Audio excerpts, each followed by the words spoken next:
네, 안녕하세요, 여러분. 자, 오늘은 이제 7급 이번에 국가직 행정학 기출 해설 강의를 하도록 하겠습니다. 이번에 국가직 7급 공무원 기출 행정학이고요. 자, 그냥 바로 1번부터 바로 해설 강의 시작해 보도록 하겠습니다. 자, 1번 보시면요. 자, 주인 대리인 이론에 대한 설명으로 옳지 않은 것은 이렇게 되어 있습니다. 우리가 주인 대리인 이론은 자, 현대 조직 이론에서 조직 경제학으로, 그렇죠? 조직 경제학이고 그 중에 이제 하나가 주인 대리인 이론입니다. 그래서 뭐예요? 경제학이 경제학. 그렇죠? 경제학 관점에서 이제 주인 대리인 이론을 보고 있죠. 그래서 자, 1번처럼 주인 대리인 이론은 경제적 능률을 중시하는 인간관에 기반한 이론으로 경제학이죠. 그렇죠? 행위자들이 그래서 이기적 존재임을 전제합니다. 경제학은 모든 인간들이 합리적, 이기적 존재임을 전제로 하고 있어요. 자, 2번 주인과 대리인의 목표 상충으로 인해 X 비율성이 나타난다. 일단 2번이 틀렸고요. 그래서 주인과 대리인의 목표 상충이 있어요, 분명히. 그래서 주인 대리인 이론은 주인과 대리인 사이에 뭐가 있다? 정보 비대칭이 있고 정보가 누가 더 많다? 대리인이. 그래서 주인이 대리인을 잘못 선택한다. 역선택. 대리인이 논다. 도덕적 해입니다. 이런 걸 이제 기회주의적 행동이다. 이렇게 말을 하는 겁니다. 자, 그래서 주인과 대리인의 목표 상충으로 주인은 그렇죠? 예를 들면 대리인 직원들이 10시까지 밤 10시까지 일하고 갔으면 좋겠고 대리인들은 난 놀 거야. 놀고 서로 원하는 게 다르다는 얘기입니다. 그렇죠? 특히 목표가 다르다 보니까 결국 정보 비대칭 상황에서는 대리인은 주인을 위해서 일하는 게 아니라 오히려 대리인 자신을 위해서 논다는 얘기예요. 그렇죠? 이런 목표 상충이 나타납니다. 자, 그런데 X 비효율성이 나타난다. 여기가 틀렸어요. 여기가 X 비효율성이 나타나는 건 아닙니다. 자, 우리가 X 비효율성은 정부 실패 요인에서 배웠습니다. 그렇죠? 독점 구조로 인해서 생기는 비효율이에요. 정부 영역이 경쟁이 아니라 독점적이다 보니까 비효율적인 영역이 생긴다. 이게 X 비효율성인데 이거는 실제 주인 대리인 이론과는 아무 관련이 없죠. 그렇죠. 자, 특히 X 비효율성은 정부 실패 요인이에요. 정부 실패 요인. 그렇죠? 그런데 이렇게 정보의 비대칭에 근거한 그렇죠? 도덕적 해이나 역선택 등의 이런 문제들은 주인 대리 문제는 어디 시장 실패 쪽에 연결된 내용들입니다. 그래서 정보 비대칭 그렇죠? 그래서 우리가 정보 외자 불공정에서 이 정보 비대칭을 배웠었는데 이게 결국은 주인 대리인 이론과 연결돼 있죠. 그래서 정보 비대칭은 시장 실패와 연결돼 있습니다. 그러다 보니까 이 주인과 대리인의 목표 상충은 분명히 있지만 이게 X 비율성과 뭐 독점 때문에 생기는 게 아니죠. 그러니까 아무 관련이 없고요. 아무 관련이 없고 그렇죠? 그리고 오히려 이거는 X 비율성은 정부 실패원이고 정보 비대칭과 관련된 것들은 시장 실패와 관련돼 있습니다. 그래서 이건 아무 관련이 없다. 일단 보시면 되겠고요. 자, 그래서 앞에는 맞는데 뒤에가 틀렸죠. 3번 인간의 인지적 한계와 정보 부족 등 상황적 제약으로 인해 합리성은 제약된다고 보는 겁니다. 만일에 인간이 신이라면 이 대리인에 대한 정보 비대칭이 없겠죠. 왜? 주인이 다 알 테니까. 신이라면. 그렇죠?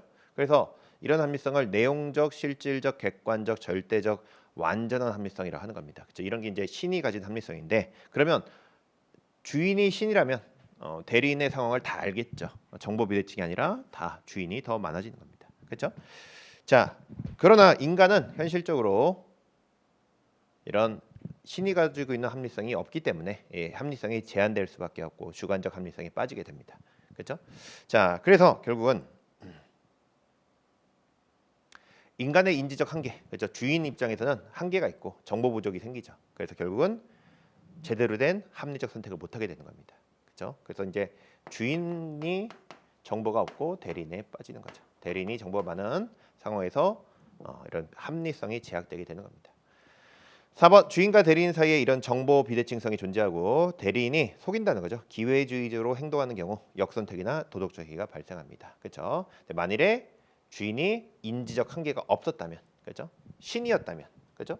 정보 부족이 없었다면 이런 문제가 생기지 않겠죠. 하지만 합리성이 제약되어 있기 때문에 결국 뭐요? 제한된 합리성을 갖고 있기 때문에 결국은 정보 비대칭 상황에서 이 주인 대리 문제가 생기는 겁니다. 그렇죠?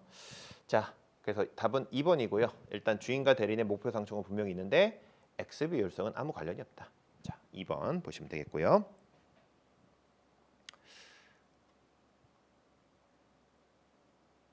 자, 2번 문제. 자, 정책 평가의 유형에 대한 설명입니다. 설명인데, 자, 정책 평가 유형 첫 번째, 평가성 사정은 평가의 실행 가능성을 검토하는 일종의 예비 평가이다 되어 있습니다. 그래서 우리가 평가성 사정은 이 본격적 평가를 하기 전에, 그죠? 평가를 이 본격적 평가를 하기 위한 준비 작업을 하는 평가, 예비 평가입니다. 그래서 본격적 평가를 하기 전에 하는 거고, 이런 평가가 가능한지 필요한 건지를 검토하는 거예요. 그렇죠? 자, 그래서 평가성 사정은 평가의 실행 가능성을 검토하는 일종의 예비 평가이다. 볼 수 있겠죠? 자, 2번 정책 영향 평가는 사후 평가이며 동시에 효과성 평가로 볼 수 있다. 되어 있습니다. 자, 우리가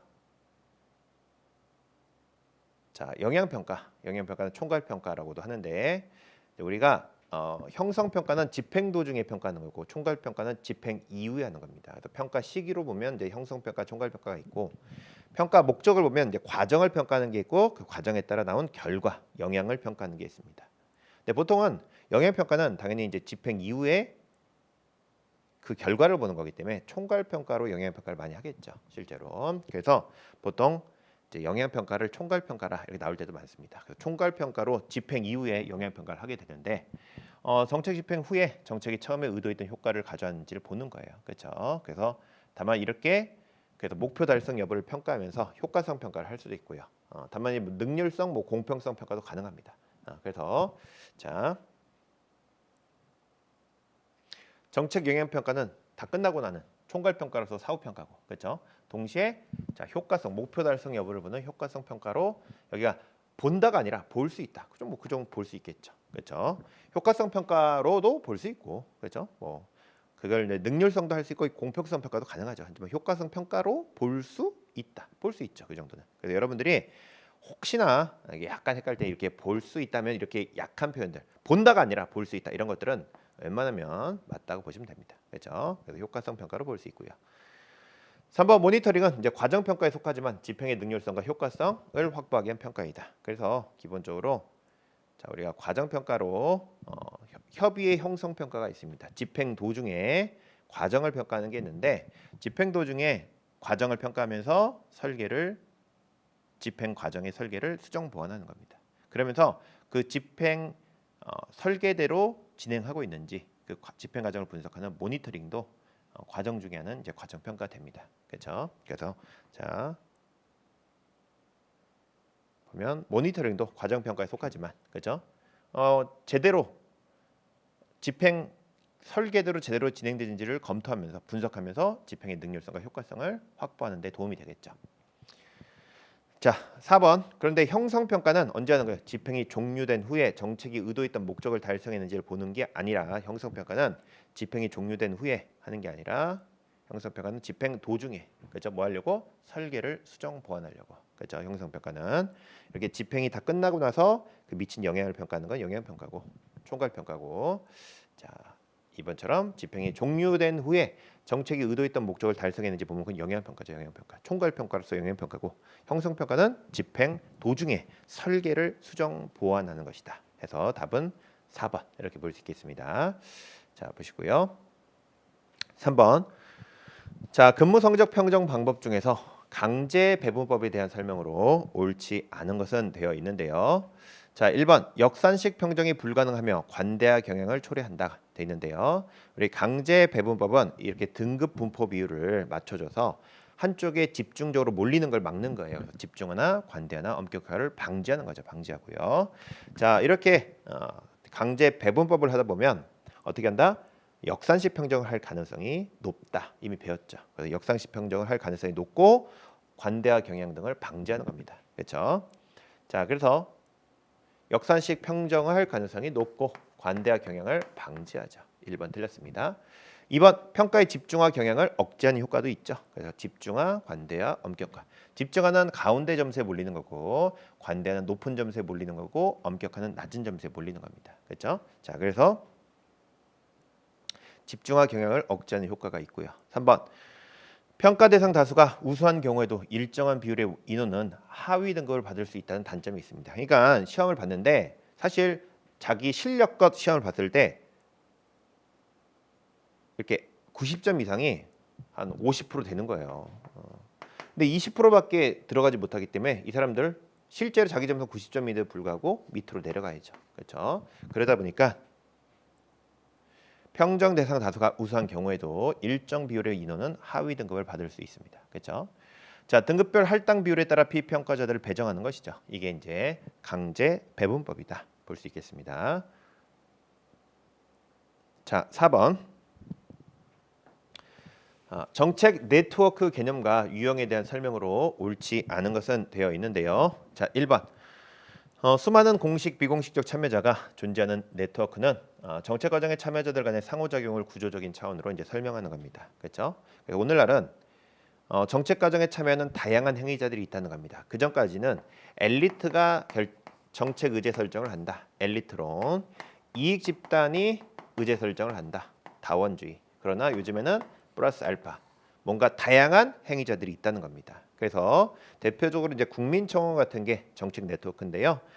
공식적인 규칙이 존재합니다. 예를 들어 20만 이상이 공감 버튼을 누르면 정부가 답변하도록 이런 규칙을 만들어 놓고 이 안에 이제 공식적인 비공식적 다양한 참여자들이 상호 작용하는 거예요. 이 국민청원 안에서. 그렇죠? 글 쓰는 사람이 공식적 참여자, 댓글 다는 사람들이 비공식적 참여자. 그렇죠? 이들이 여기서 상호 작용하는 겁니다. 여기 경계도 존재하죠. 아이디를 등록해야 글을 쓸 수 있죠. 이런 것도 존재하면서 이렇게 상호작용하면서 의제 설정을 다양한 행위자들이 한다. 이게 정책 네트워크입니다. 자, 그래서 수많은 공식 비공식 참여자가 존재하는 네트워크는 정책 과정의 참여자들 간의 상호작용을 구조적 차원으로 이제 설명하고 있습니다. 자, 2번. 이때 정책 네트워크의 경계는 구조적인 틀에 따라 달라지는 상호 인지 과정에 의하기보다 공식 기관들에 의해 결정된다 돼 있는데, 자, 공식 기관들에 의해 결정되는 것보다는 상호작용 속에서 구조적인 틀에 따라 달라지는 상호 인지 과정에 의해서 이루어지는 겁니다. 그래서 자, 정책 네트워크의 경계는 고정된 게 아니라 다양한 참여자들이 있기 때문에 바뀔 수 있다는 거예요. 그래서 자, 공식적 기관들에 의해 결정되는 경우도 있지만 기본적으로는 구조적인 틀에 따라 달라지는 상호 인지 과정에 의해서 이루어지는 경우가 더 많습니다. 그래서 의학이 보다 공식적 기관들에 의해 결정되는 게 아니라 어차피 이 상호작용 속에서 다양한 참여자들이 의제 설정하다 보니까 경계도 사실 상호 인지의 과정으로 보는 겁니다. 그렇죠? 어디까지를 우리가 포함시킬 것이냐, 그렇죠? 공식적 기관이 딱 정한다기보다도 다양한 행위자들이, 그렇죠? 상호작용하는 과정 속에서 어디까지를 경계를 할지를 정하는 겁니다. 그래서 구조적 틀에 따라 달라지는 과정이라고 보는 겁니다. 경계는 고정된 게 아니라 이번에 좀 더 확장하자, 우리가 좀 더 다양한 사람들이 들어오도록 만들자, 이런 식으로 뭔가 인지 과정 속에서 바뀔 수 있다는 겁니다. 그렇죠? 2번. 3번. 하위정부 모형은 이익집단 의회 상임위원회 주요 행정부처로 구성되는 네트워크를 말하며 안정성이 높죠. 그래서 하위정부는 이렇게 이익집단, 의회 상임위, 행정관료로 이들이 똘똘똘 뭉쳐서 철의 삼각을 형성하게 되고 굉장히 강력한 연계를 통해서 관계가 굉장히 안정적이다 볼 수 있겠죠. 자, 4번. 정책 공동체 모형은 하위 정부 모형에 대한 대안으로 대두되었으나 전문화된 영역에서 결정이 이루어진다는 측면에서 서로 유사한 점이 있다 볼 수 있습니다. 자, 보시면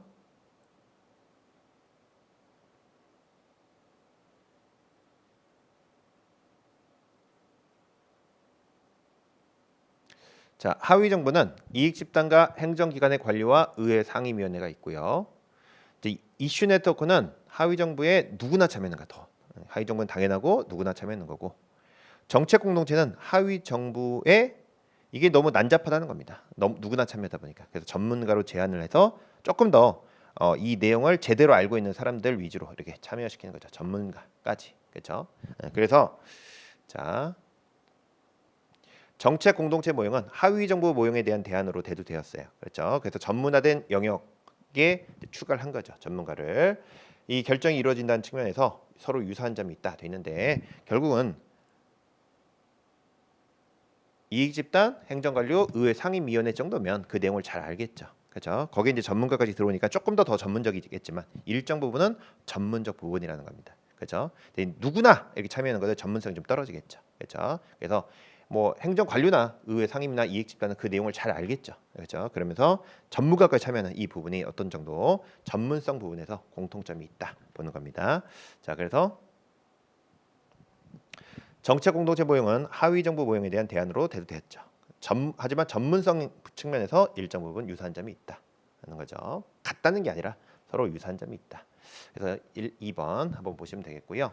자, 이런 데에서도 이제 상호 인지적 과정보다는 A보다 B, 이게 결국은 B보다 A 바꾸면 되잖아요. 이런 보기 구조가 오답이 잘 된다는 거를 좀 아시면 좋겠습니다. 자, 이번에 이제 그 7급 국가직 문제에서요. 판단이 어려울 때는 사실 이런 보기 구조가 오답을 고르는데 굉장히 많이 도움이 됐어요. 그런 것들이. 그래서 이런 것들도 보시면 되겠고요. 자, 5번. 다음 대화에서 옳지 않은 말을 한 사람은 누구냐? 돼 있는데요. 자, 신공공관리론의 학문적 토대는 신고전파 경제학인데 넛지론은 공공선택론이다 되어 있는데요. 자, 신고전파 경제학과 공공선택론이 MPM과 연결돼 있고요, 둘 다. 그렇죠? 넛지론은 행동경제학과 관련돼 있어요. 행동경제학. 그래서 경제학의 바탕을 둔 MPM은 완전한 합리성, 경제적 합리성이라면 넛지론은 이 합리성이 제한돼 있다. 생태적 합리성이다 보는 겁니다. 자, 그래서 MPM은 신고전파 경제학, 공공선택론이고 넛지론이 이제 행동경제학이죠. 그죠? A 틀렸습니다. 자, 넛지론은 뭐냐 했을 때 자유민주주의 시대에 강압적 정책은 반발을 일으키고 효과가 떨어집니다. 그래서 오히려 정부나 공무원들은 선택 설계자들이 되어서 부드러운 개입, 자유주의적 개입을 하되 부드럽게 자유적으로 개입해야 한다 이런 말입니다. 자, 실제 정부가 뭐 화장실에서 소변기에 가까이 가세요 한다고 사람들이 가까이 가지 않는다는 얘기입니다. 그렇죠? 근데 이렇게 파리 하나를 그려놨더니 사람들이 소변기에다가 잘 이렇게 소변을 본다는 얘기예요. 누가 강제하지 않아도 부드럽게 설계만 잘하면 그 설계를 통해서 부드럽게 개입해서 목표를 달성할 수 있다는 겁니다. 자, 그래서 과거 이제 여기 레이크 쇼 드라이브라는 시카고 영역인데 여기 길이 굉장히 삐뚤삐뚤해가지고 교통사고가 굉장히 많이 나는데 여기다가 속도를 낮추세요 이렇게 써놨는데도 사람들이 속도를 안 낮추더라는 겁니다. 그런데 이렇게 선을 이렇게 그렸는데 처음엔 30m마다 그리다가 이게 굴곡이 되면서 10m마다 그렸어. 10m마다. 그러다 보니까 똑같은 속도로 달려도 칸이 굉장히 간격이 좁아지니까 갑자기 빨리 달리는 것처럼 느끼는 거예요, 사람들이. 그래서 자기도 모르게 브레이크를 밟는다는 얘기입니다. 그러니까 정부가 뭔가 설계를 한 거죠. 강제하지 않아도, 그죠? 속도를 늦춰라 하지 않아도 알아서 이 설계 때문에 자발적 선택으로 속도를 늦추라는 거예요. 늦추더라는 겁니다. 그래서 교통사고가 많이 줄었다는 겁니다. 이런 걸 부드러운 개입, 선택 설계라고 그래요. 자, 그래서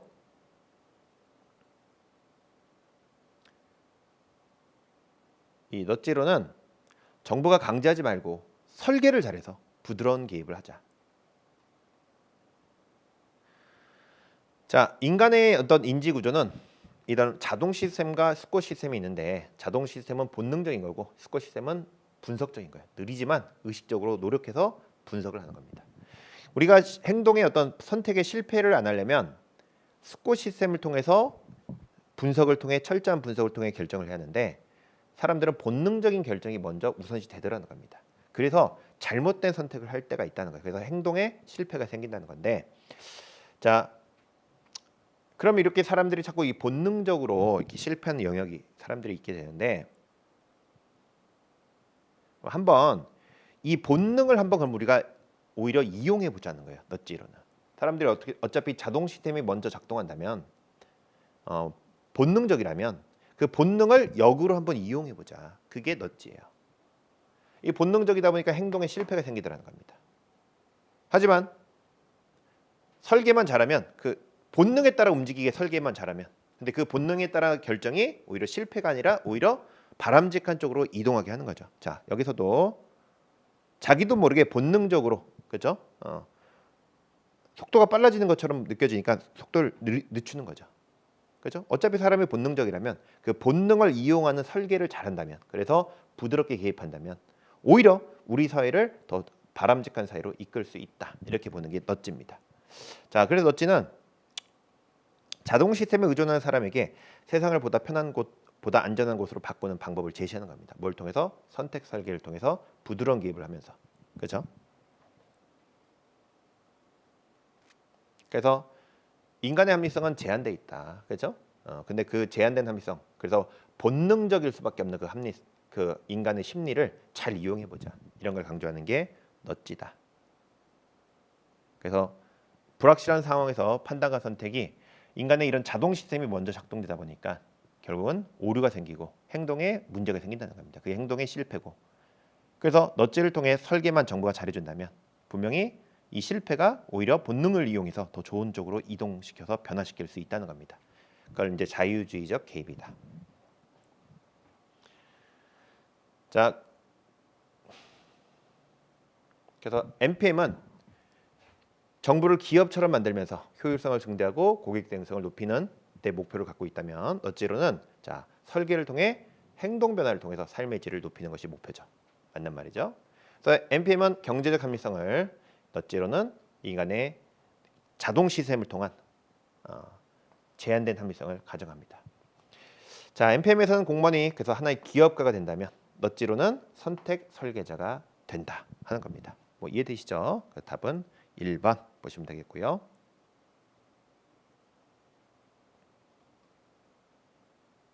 자, 6번.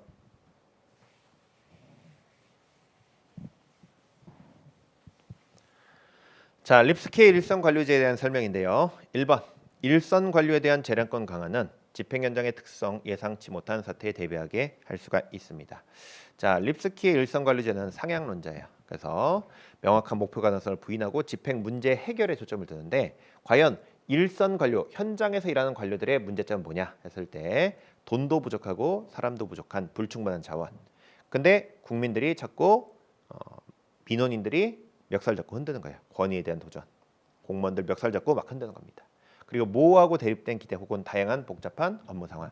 그러니까 원하는 게 그런데 시민들이 원하는 게 다양하다는 거예요.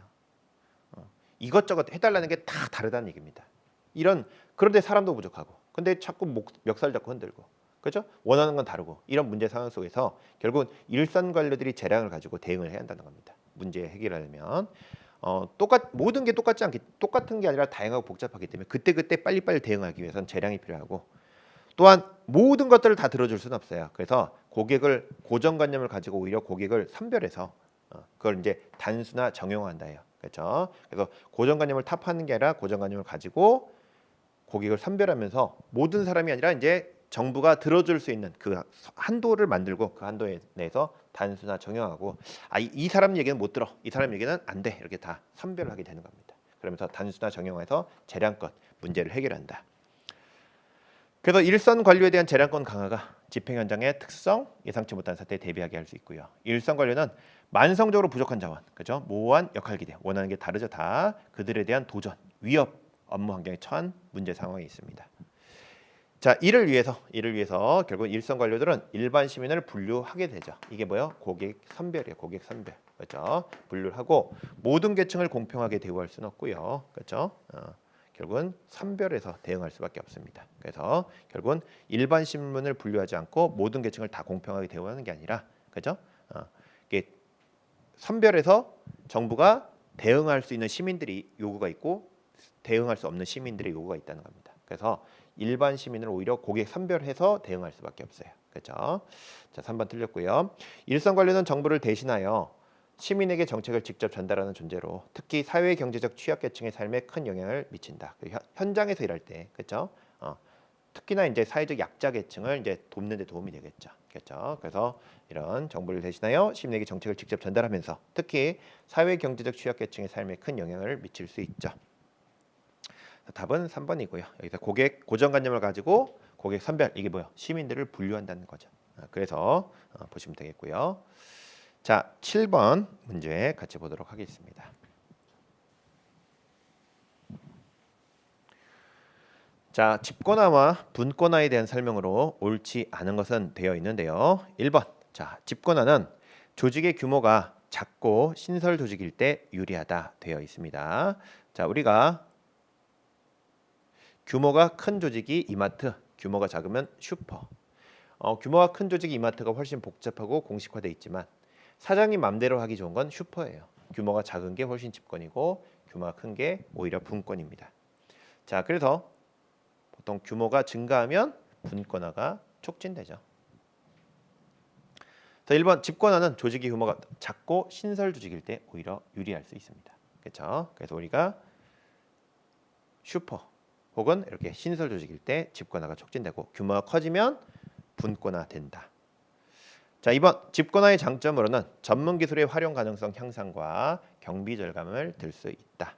결국은 자, 이 집권화의 촉진 요인 중에 이 교통통신의 발달로 상호 유기적 연계가 강화된다. 그렇죠? 결국은 이렇게 교통통신이 발달되고 상호 유기적 연계가 강화되면서 서로 집권화됐다는 것은 서로 다 유기적으로 연결할 수 있다는 것. 위에서 아래로. 그죠? 유기적으로 다 연결할 수 있다는 겁니다. 자, 그 과정에서 이런 게 이제 강화되면 집권화되고 결국은 집권화가 되면 결국 위에서 모든 걸 통제할 수 있는 시스템을 갖추는 겁니다. 자, 그러다 보면 오히려 이제 전문적 기술의 활용 가능성이 향상될 수 있고요. 그렇죠? 그리고 경비 절감을 들 수 있습니다. 그러니까 밑에서 알아서 하다 보면 그죠? 오히려 갈등이 생길 수 있고 하는데 여기서 시키는 대로 그냥 움직이다 보면 오히려 경비가 덜 들 수도 있고요. 그렇죠? 또 이런 걸 다 연결시키면서 전문적 기술 활용 가능성도 향상될 수가 있습니다. 그래서 보시면 되겠고요. 자, 그런데 오히려 이제 탄력적 업무 수행은 분권화의 장점이죠. 그렇죠? 우리 탄력적으로 환경과 기술의 격동성 속에서 분권화가 촉진되고 이 과정에서 오히려 알아서 밑에서 알아서 재량껏 하기 때문에 탄력적 업무 수행이 분권화의 장점입니다.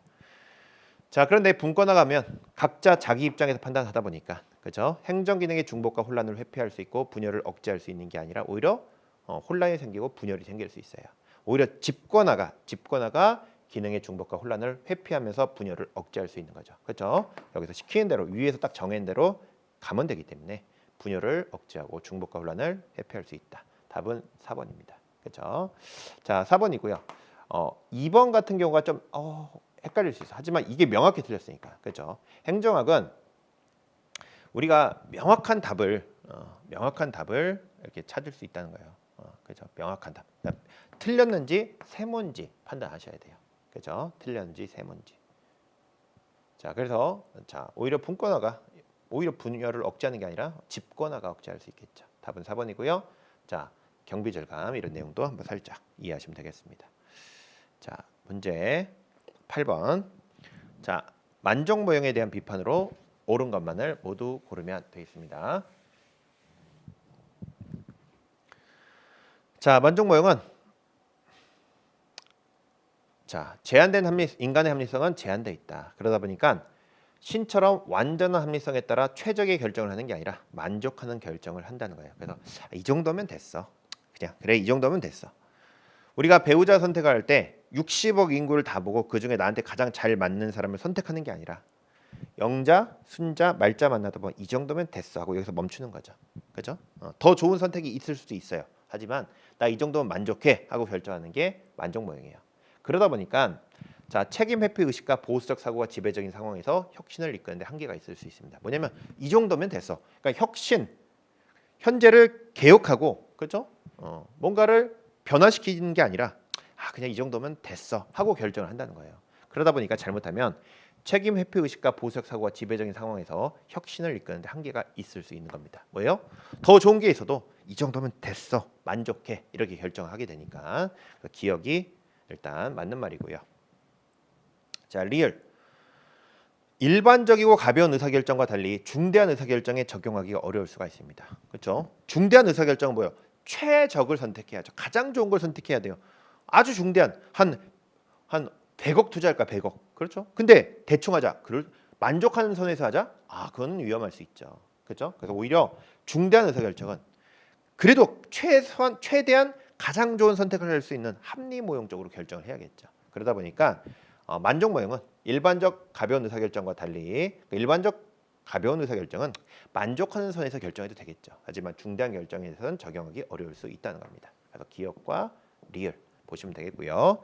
자, 니은. 근데 만족에 대한 기대 수준을 지나치게 명확히 규정해서 획일적인 의사결정 구조가 나타나는 게 아니라 결국 만족은 주관적인 거죠. 그래서 만족 모형은 대안 선택의 객관적 기준을 제시하기가 어렵습니다. 그렇죠? 그러다 보니까 기본적으로 기대 수준을 지나치게 명확히 규정할 수도 없고요. 획일적 의사결정 구조가 나타나지 않습니다. 자, 그래서 니은은 뭐 관련 없고 틀렸고요. 디귿. 조직 내 상하 관계 등에서 나타나는 권력적 측면이 의사결정에 미친 영향을 간과한다. 이거는 만족 모형과 아무 관련이 없는 거예요. 그렇죠? 뭐 상하 간의 권력적 측면 이런 것들을 고려하지 못했다. 이런 것들은 사실 만족 모형과 아무 관련이 없고, 자, 굳이 말하면 조직 내 상하 관계 등에서 나타나는 권력적 측면의 의사결정 이런 것들은 오히려 이 회사 모형 쪽에 좀 가까운 내용입니다. 그렇죠? 결국은 밑에 있는 이 구성원들 혹은 이 구성원들이 서로 다른 목표를 갖고 있고 갈등이 생기고 이 갈등을 준 해결하면서 불확실성을 회피한다. 회사 모형인데 어떻게 보면 이제 이 사람이 맨 위에 있는 사람이 이들을 통제를 할 수 있지 않겠느냐 이런 부분을 고려하지 못한다라는 것은 회사 모형과 관련되어 있습니다. 자, 다시 보시면 조직 내 상하관계 등에서 나타나는 권력적 측면이 의사결정에 미친 영향이 있을 수 있다는 거죠. 밑에서 아무리 갈등이 있어도 위에서 정한 대로 그렇죠? 갈 수도 있는데 그런 걸 간과했다는 비판을 받을 수 있는 건 오히려 이제 회사 모형 쪽에 가깝다. 근데 이거 회사 모형 아니더라도 이제 만족 모형은 아무 관련이 없는 거죠, 이거는. 그렇죠? 그래서 기업과 리얼 이렇게 보시면 되겠습니다. 자, 보시고요. 9번. 자, 정책 대안의 미래 예측 방법인 추세 연장 기법에 대한 얘기입니다. 미래를 예측할 때 추세 연장. 그렇죠? 우리가 미래를 예측하는 방법은 연장, 이론, 판단이 있죠. 그 중에 이제 추세 연장을 다른 말로 투사라고 하죠. 자, 이런 것들은 이제 시계열적 예측을 해서 제가 이걸 통계라고 해서 통계. 그렇죠? 통계를 통해서 과거서부터 현재까지 값을 가지고 이걸 가지고 미래로 연장하는 방법들입니다. 자, 미래로 투사하는 방법들이에요. 자, 이렇게 시간의 흐름에 따라 어떤 통계를 잡는 걸 시계열 분석이라 하고, 이때 현재까지의 값을 바탕으로 평균을 구해요. 평균선으로 미래로 이동시켜서 예측하는 겁니다. 현재까지 평균이 이러니 이렇게 갈 거야. 이동평균법. 자, 지수가중법. 현재와 과거를 보고 가중치를 이제 달리 두는 거죠. 그래서 만약에 현재 시점에 가중치를 좀 더 두면 평균으로 가는 게 아니라 좀 이렇게 이동할 수 있겠죠. 이렇게 현재 가중치를 두면 이런 식으로 지수에 대한 가중치법을 통해서 이동시키는 겁니다. 뭐 이걸 평균 지수에 이제 만약에 가중치를 다 똑같게 두면 이렇게 가는 거고 가중치를 현대에 두면 이렇게 가는 거죠. 네, 지수 가중법, 이동 평균법으로 현재까지의 값, 과거서부터 현재까지 통계를 미래로 연장하는 방법들이에요. 이런 것들이. 자, 그래서 자, 추세 연장 방법은 과거부터 현재까지의 자료를 토대로 미래 사회의 상태를 예상하는 건데 이때 이동 평균법, 뭐 지수 평할법, 그렇죠? 가중치를 두거나 평화를 이렇게 지수를 평균화해서 옮기기도 합니다. 이런 것들이 이동 평균, 추세 연장인데 교차 영향 행렬은 우리가 주관적 판단적 예측에 보면 뭐가 있어요? 교차 영향 분석이 있어요. 이게 이제 주관적 판단적 예측입니다. 그래서 연관 사건을 고려하는 조건부 확률을 이용해서 자, 미래를 예측하는데 이거는 보다 주관적 방법이다. 주관적 방법이다. 그래서 우리가 교차 영향 분석은 행렬 분석이잖아요. 이거는 기본적으로 주관적 판단이고 앞에 두 개만 맞습니다. 2번 틀렸죠. 자, 이런 통계를 통해서 지속성, 규칙성, 자료의 신뢰성, 타당성의 가정이 충족되는 것을 전제로 하죠. 그래서 이 통계라는 것은 결국은 지속적이고 규칙성이 있어야 되고 믿을만하고 타당한 통계 자료가 필요한 겁니다. 4번 추세 연장 예측 분석을 위해서는 시계열 자료가 주로 사용되고 이게 시계열 자료는 시간의 흐름이야. 이에 따라 뭐 인구 감소, 경제 성장, 기관의 업무량 등을 예측하는 데 이용될 수 있겠죠. 통계를 통해서 예측한다는 겁니다. 그래서 여기 2번이 틀렸습니다. 자, 뭐 이런 거는 우리가 충분히 풀 수 있어야 합니다. 자, 보시고요. 10번.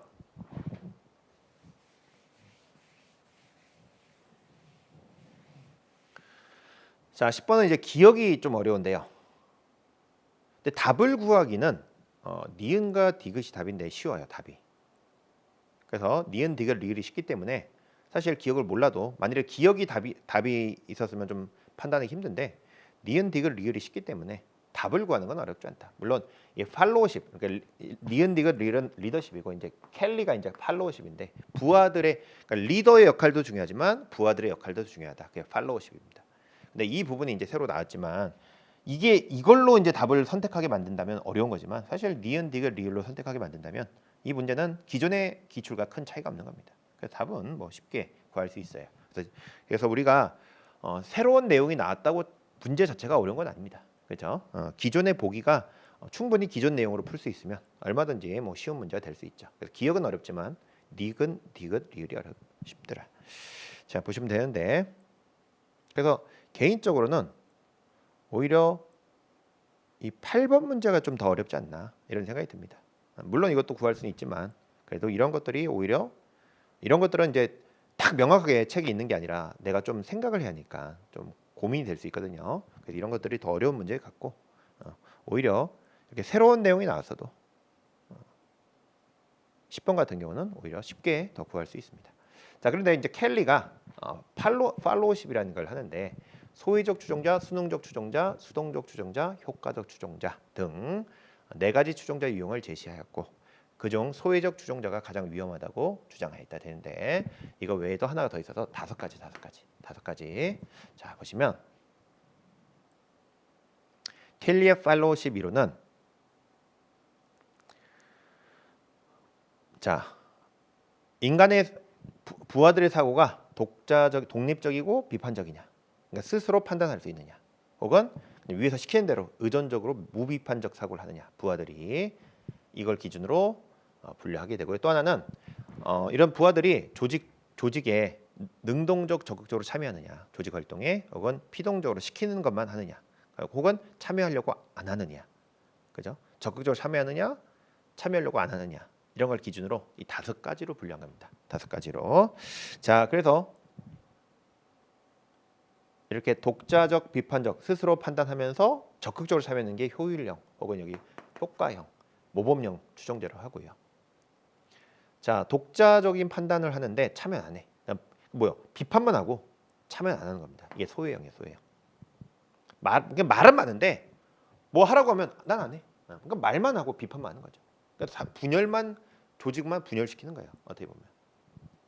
자, 수능형은 시킨 대로 하는 거예요. 의존적 무비판적이고. 그러나 일단 시킨 대로는 잘해요. 그게 수능형입니다. 참여가 적극적이죠. 그렇죠? 그래서 시킨 대로 하는데 잘해요. 열심히 잘합니다. 시키는 대로 잘 움직입니다. 참여하죠. 수능형이고. 근데 시킨 대로 하는데 참여 안 해요. 그죠? 생각도 없고 참여도 안 합니다. 수동형, 피동형이. 그러니까 관심이 없는 거죠. 그죠? 생각도 없고 참여도 안 하고.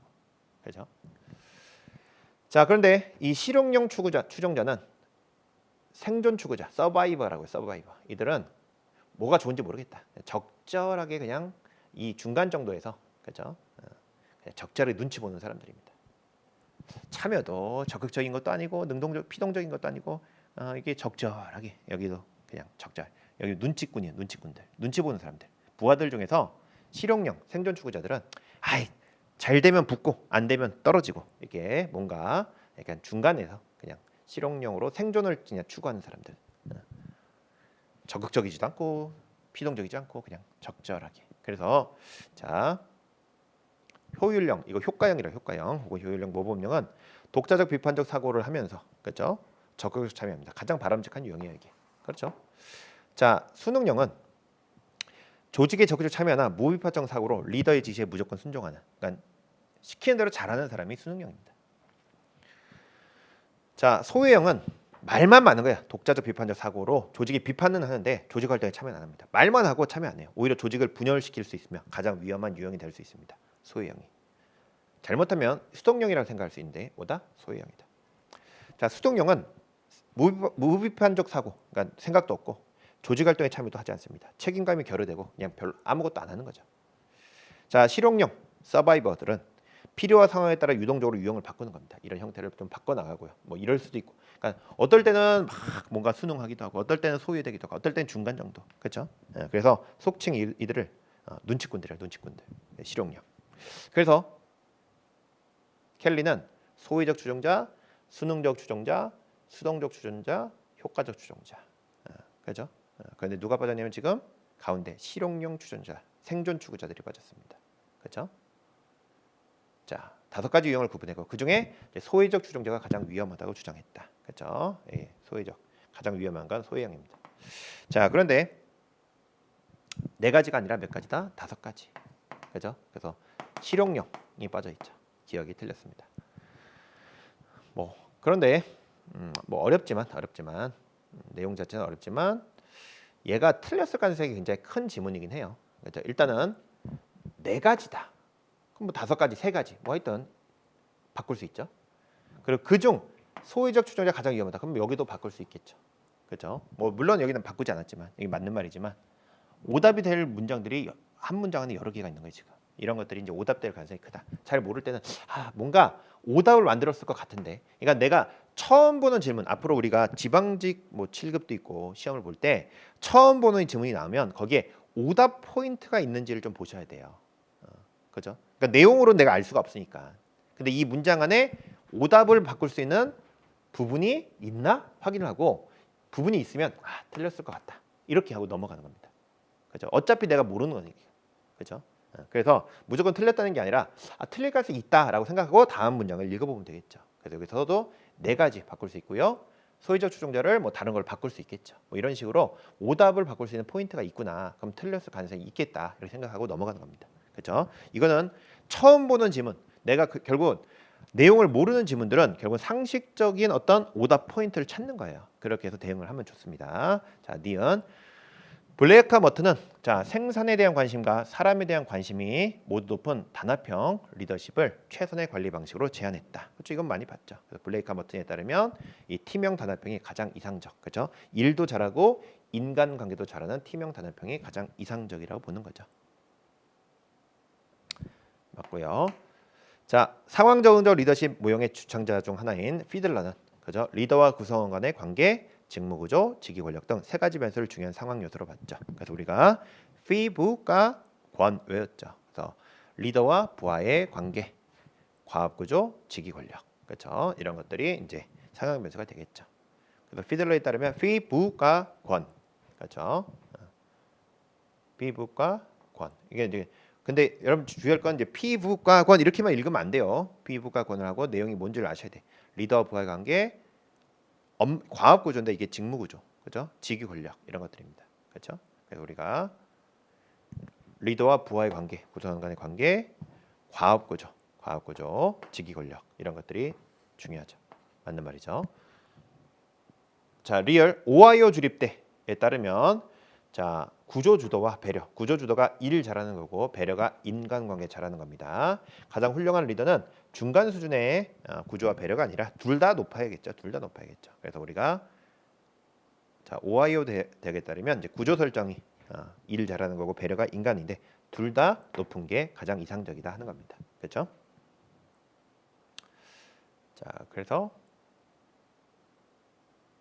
답은 3번. 여기도 중간 수준 이 표현 포인트가 있죠. 그래서 니은과 디귿 뭐 충분히 답을 구하는 데는 어려움이 없습니다.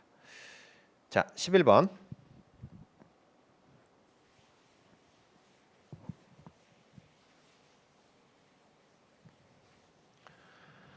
예산과 법률의 차이점에 대한 얘기입니다. 자 우리나라 법률안은요 국회의원도 낼 수 있지만 정부도 제출할 수 있어요. 하지만 예산은 정부만 편성해서 제출하는 겁니다. 그렇죠? 항상 예산안은 행정부가 편성해서 의회로 보내는 거예요. 그렇죠? 예산은 행정부가 편성해서 보내는 거죠. 하지만 법률은 정부와 국회가 다 할 수 있습니다. 자, 그렇죠? 이번 발의 제출된 법률안에 대해 국회는 수정할 수 있지만 법률안은 여러분 국회가 수정이 가능합니다. 여러분 이제 법률안에 대해서는 이제 국회가 전속적 권한을 갖고 있어요. 그래서 수정도 가능한데 예산안의 경우는 국회는 정부 동의 없이는 금액을 증가, 세비목 설치할 수가 없죠. 그렇죠? 우리가 삭감은 마음대로 해요 국회가. 하지만 증액 혹은 세비목 설치는 동의가 필요한 겁니다. 그렇죠? 3번 법률안은 대외적 효력을 인정받기 위해 공포 절차를 거쳐야 돼요. 법은. 하지만 예산안은 국회에서 의결되면 효력을 갖는 겁니다. 그렇죠? 자, 그래서 법률안은 항상 공포 없이 효력 발생한 게 아니라 예산이 공포가 필요 없고요. 법률안은 공포가 필요합니다. 그렇죠? 자, 4번. 대통령은 국회가 의결한 법률안에 대해 제의 요구를 할 수 있어요. 그러니까 일단은 여러분들 법률안이 올라오면 그렇죠? 이 부분에 대해 국회가 심의하는 겁니다. 그래서 법률에 대해서는 국회가 전속적 권한을 갖고 있어요. 일단은 안은 국회의원도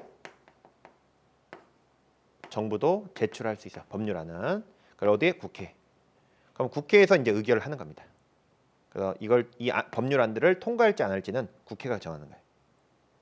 그래서 국회가 그러면 이렇게 통과시키면 무조건 행정부 따라야냐? 그게 아니라 이때 행정부가 국회가 의결한 법률안에 대해서 뭐요? 제의 요구나 거부권이 있습니다. 그래서 대통령은 국회가 의결한 법률안에 대해서 제의 요구나 거부권 등이 있을 수 있어요. 그렇죠? 그런데 국회는 정부가 제출한 예산안에 대해서는 심의 의결 자체를 거부할 수 있다가 아니라 거부할 수 없습니다. 자, 일단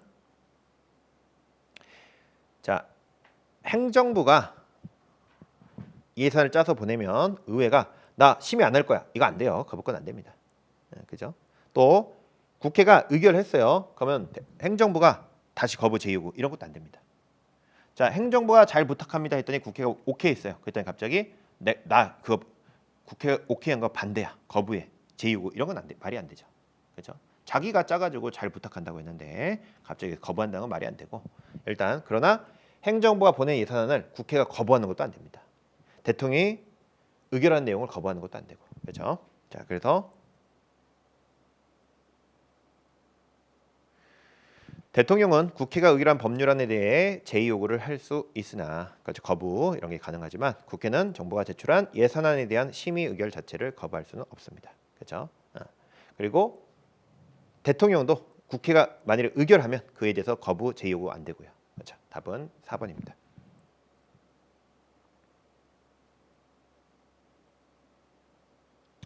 그래서 국회가 의결한 법률안과 예산안에 대해서 대통령 거부권을 행사할 수 있다. 자, 예산안에 대해서는 거부권이 안 되고 법률안은 거부권이 있습니다.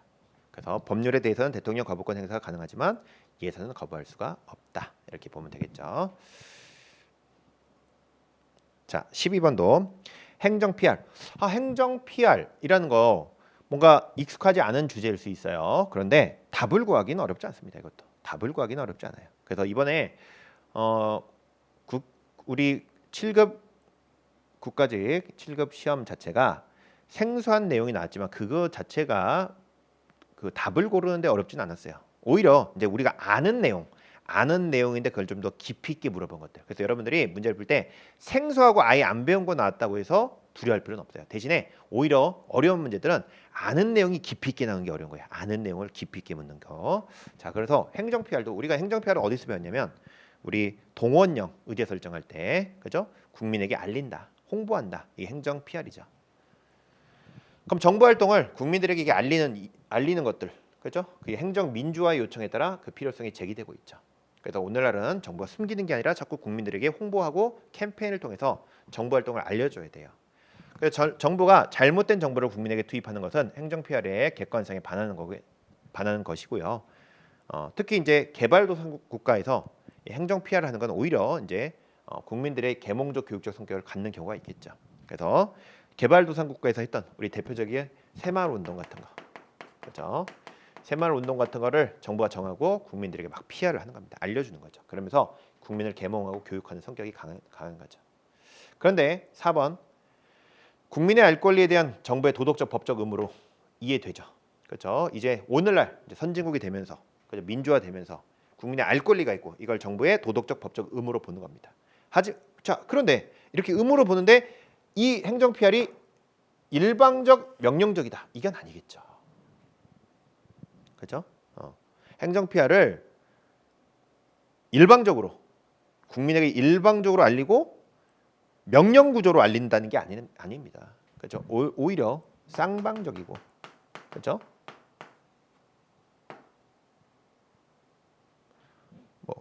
상호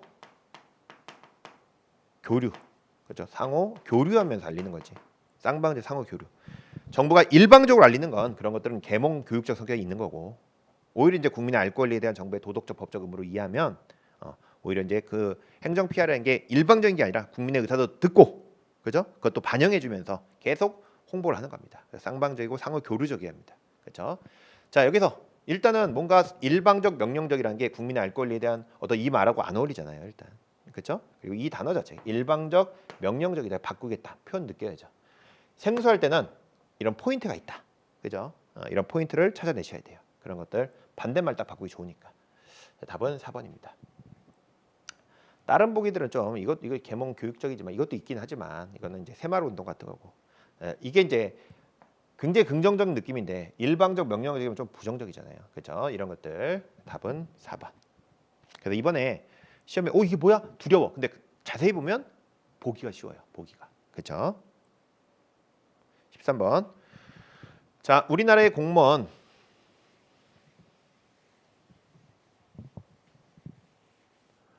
복무와 징계에 대한 설명인데요. 1번. 자, 공무원은 직무상의 관계가 있든 없든 그 소속 상관에게 증여하거나 소속 공무원으로부터 증여를 받아서는 아니 된다. 그래서 우리가 공무원에 이제 청렴의 의무가 있습니다. 청렴의 의무가 있고, 국가공무원법에 자, 공무원은 직무상의 관계가 있든 없든 공무원끼리 소속 상관에게 증여하거나 소속 공무원으로부터 증여를 받으면 안 됩니다. 뭐 이거는 청렴의 의무로 우리가 배웠죠. 그래서 답은 옳은 것 1번이고요. 자, 2번. 중징계의 일종인 파면은 5년간 임용 결격 사유고요. 연금 급여에 불이익이 있죠. 그래서 우리가 파면은 5년간 임용 결격 사유고, 퇴직급여 이게 연금 급여죠. 연금 급여에 감액이 있고, 3년간 임용 결격 사유면서 연금 급여, 퇴직급여에 감액이 없는 건 해임입니다. 그렇죠? 자, 그래서 2번 틀렸고요. 3번. 불이익이 없다가 아니라 있다. 3번. 공무원은 어떠한 경우에도 자신의 직무 권한을 행사하여 직무 관련자로부터 사적 노무를 제공받아서는 아니 된다. 여러분 몰라도 여기서 딱 오답이 될 수 있는 느낌이 있어요. 그렇죠? 어디서 느껴져요? 여기. 어떠한 경우에도. 모든 이런 말이죠. 그렇죠?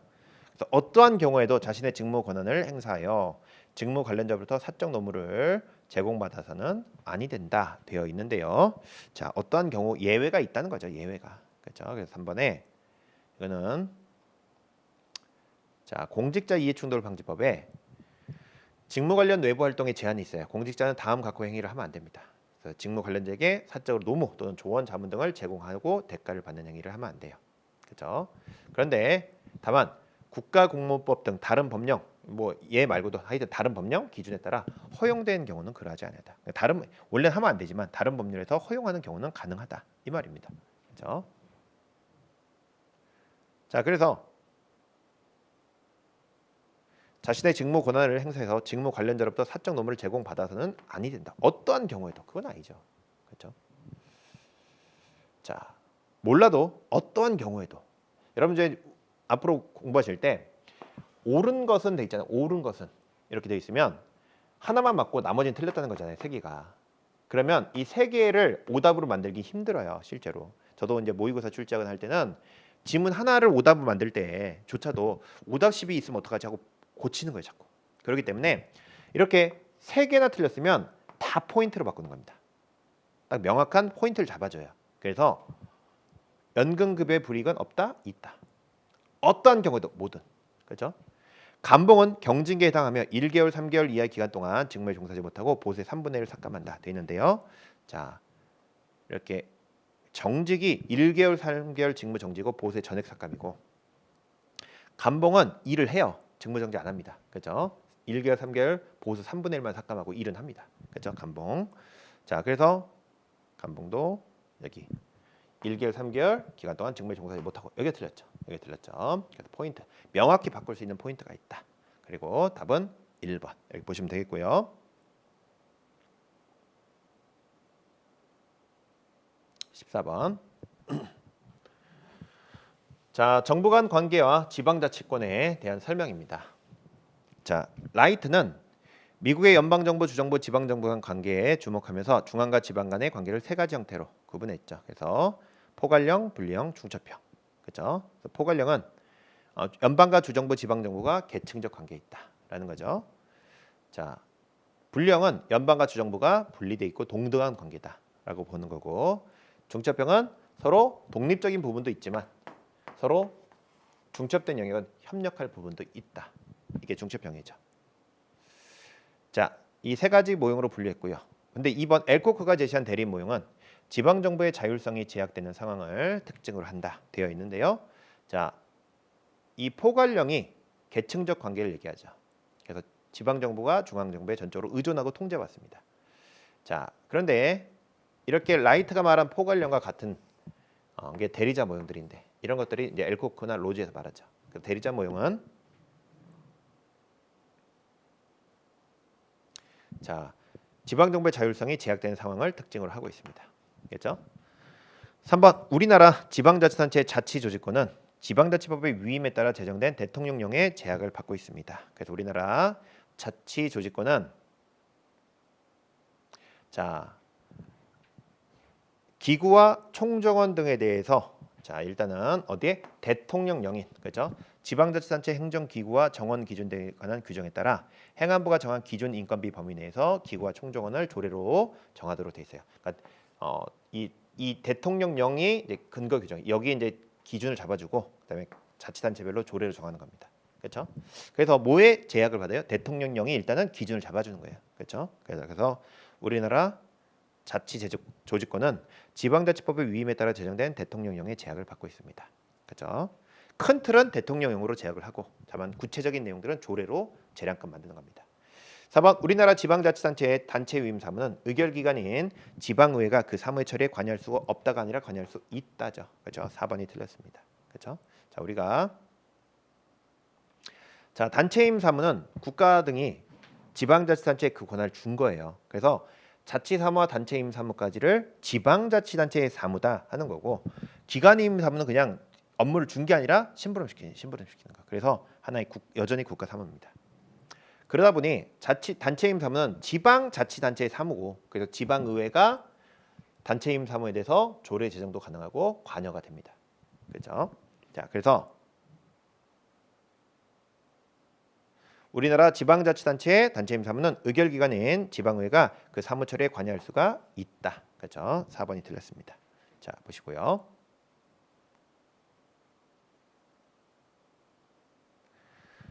자, 15번.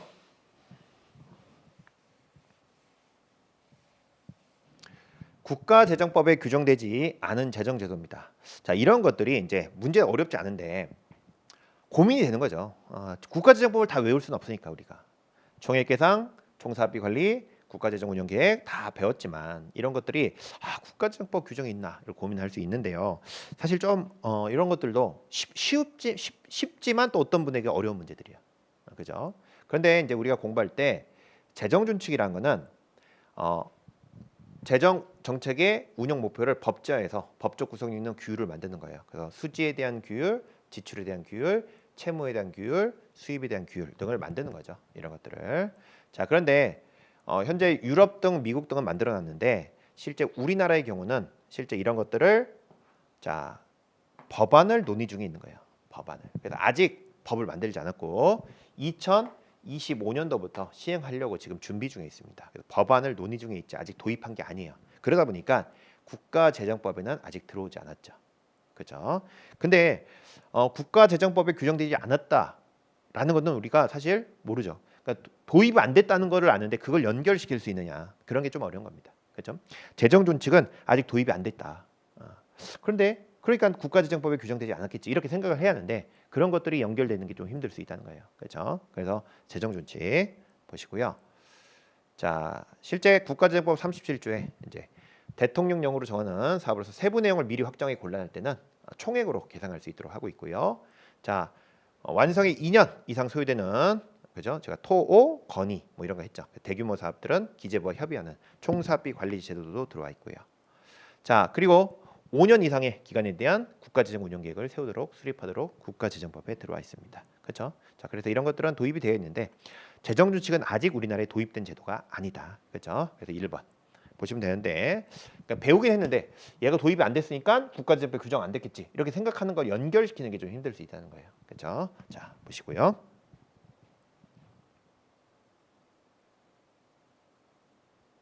16번. 자 정책 집행을 주어진 목표의 달성을 위한 수단적 행위로 파악하는 접근 방법. 그렇죠? 정책 목표의 달성을 위한 뭐를 집행이란 거는 주어진 목표를 달성하는 수단적 행위다라고 보는 접근 방법은 뭐냐? 이게 하향식입니다. 이 말 자체를 보고 하향식이라고 알기 힘들지만 1번, 2번, 3번, 4번을 읽다 보면 이거 하향식, 상향식 얘긴데 이렇게 생각하게 되고 그렇죠? 근데 상향식은 주어진 목표가 없어요. 그래서 주어진 목표의 달성에 초점을 두면 하향식이죠. 그렇죠? 그래서 우리가 하향식은 주어진 어떤 정확한 목표를 설정하고 결정하고 하나의 정책을 구조화해서 내려보내면 이걸 충실히 수행해서 의도한 결과를 내는 게 하향식입니다.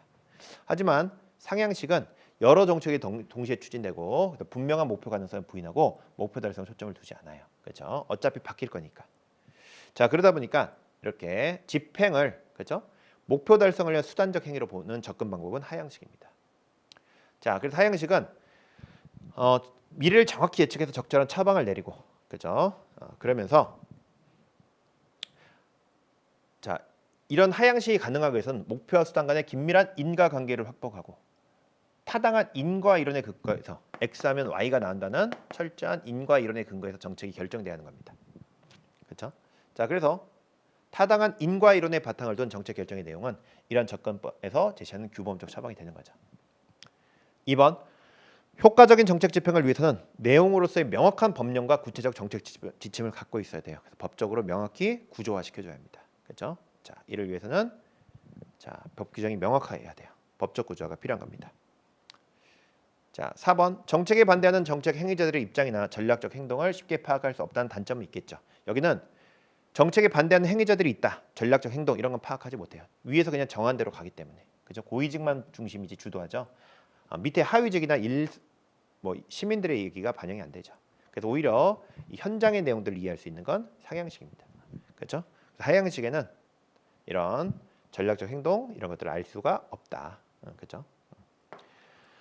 자, 3번 정부 및 민간 프로그램에서의 의도하지 않은 효과까지도 분석할 수 있는 장점. 의도한 효과만 보는 거는 하향식이고 의도하지 않은 효과까지 볼 수 있는 건 상향식이죠. 그렇죠? 원래 바뀔 거니까. 그렇죠? 이 전략적 상호작용 속에서 현장에서 바뀔 거니까. 그렇죠? 이런 내용들을 이해하시면 되겠습니다. 자, 이 문제도 어렵진 않은데 이게 하향식을 묻고 있다라는 것을 여러분들이 캐치할 수 있느냐 이게 중요한 거죠. 그렇죠? 17번.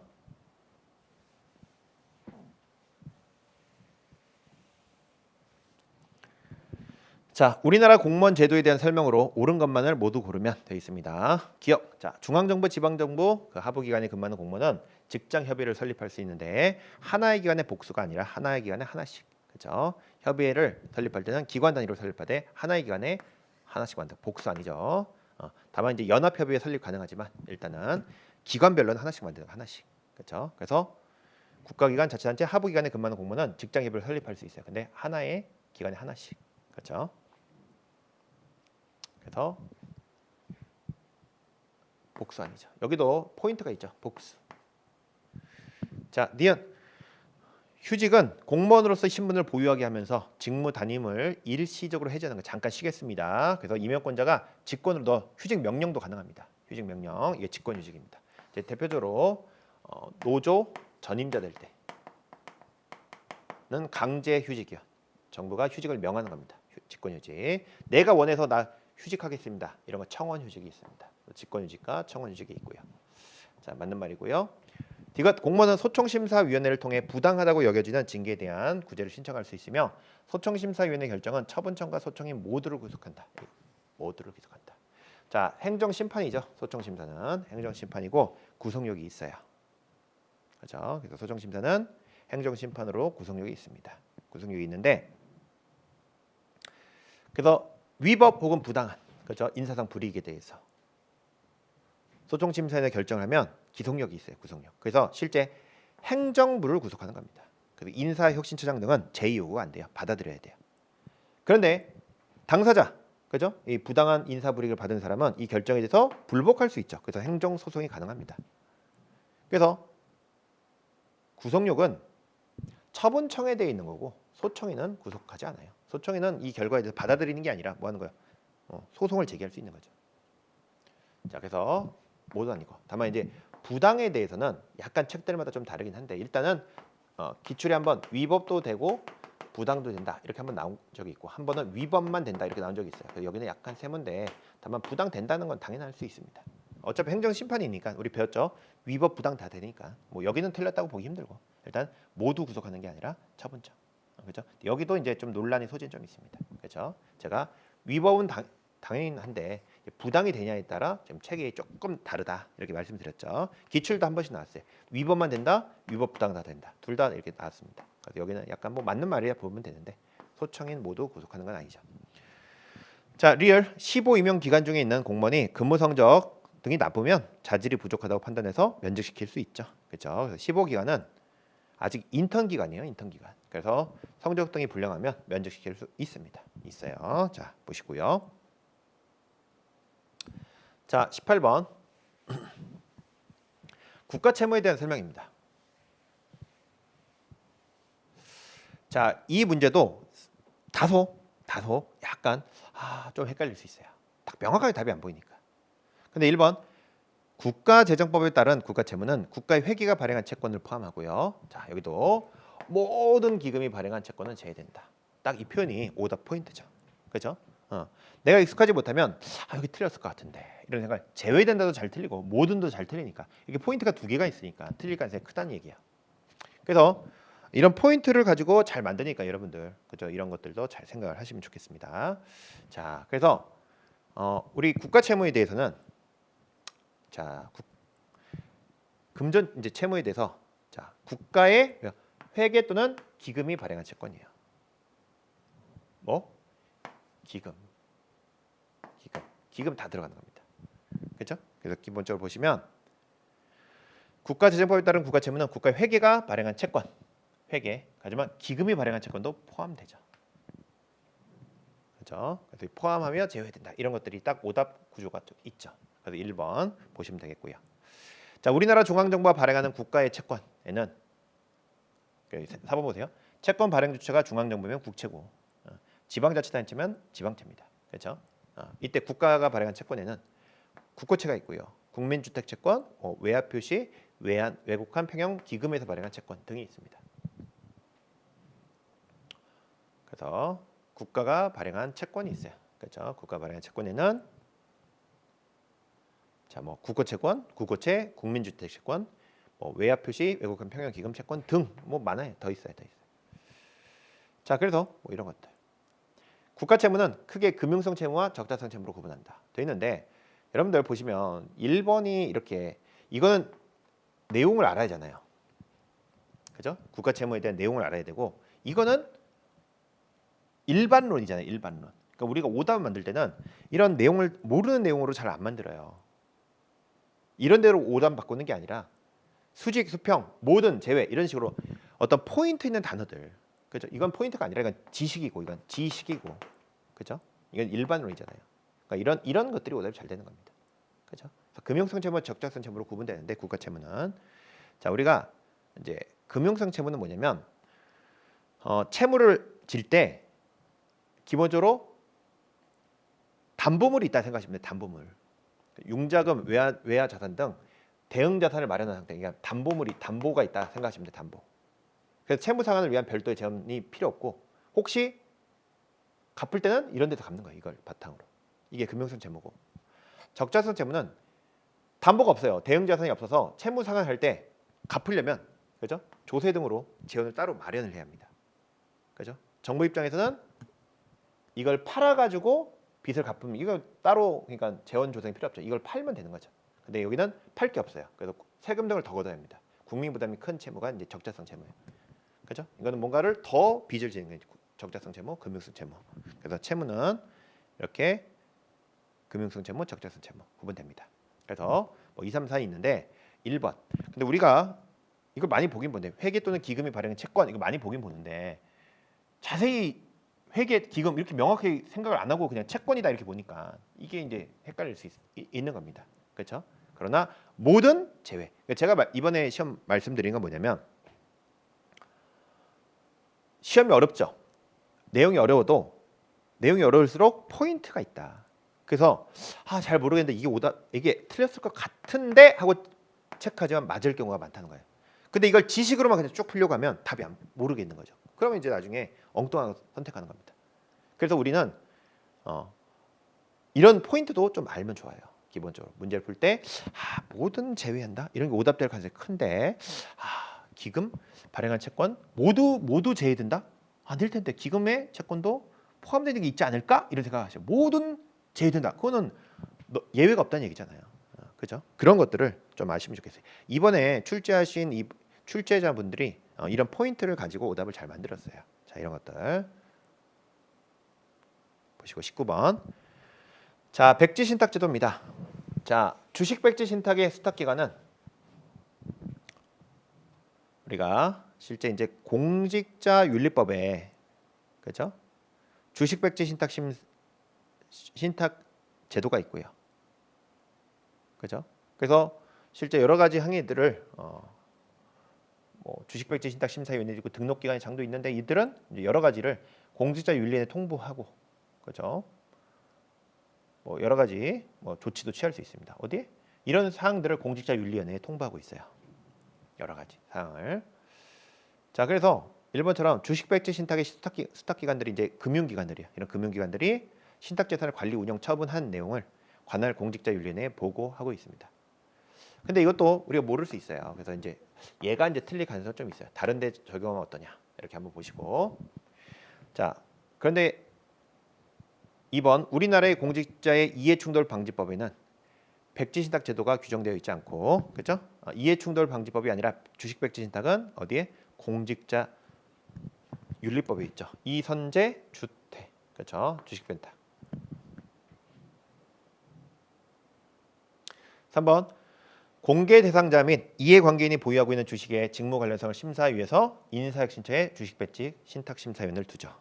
그렇죠? 그래서 우리가 실제 주식백지 신탁 제도는 인사혁신처 소속 주식백지 신탁심사위원회 청구에 직무 관련성이 없다는 사실을 확인받을 수 있습니다. 자, 재산 공개 대상자 등은 주식이 3천만 원을 초과할 때는 2개월 이내 매각하거나 신탁해야 돼요. 그럼 수탁 기간이 60일 이내 처분을 하는 겁니다.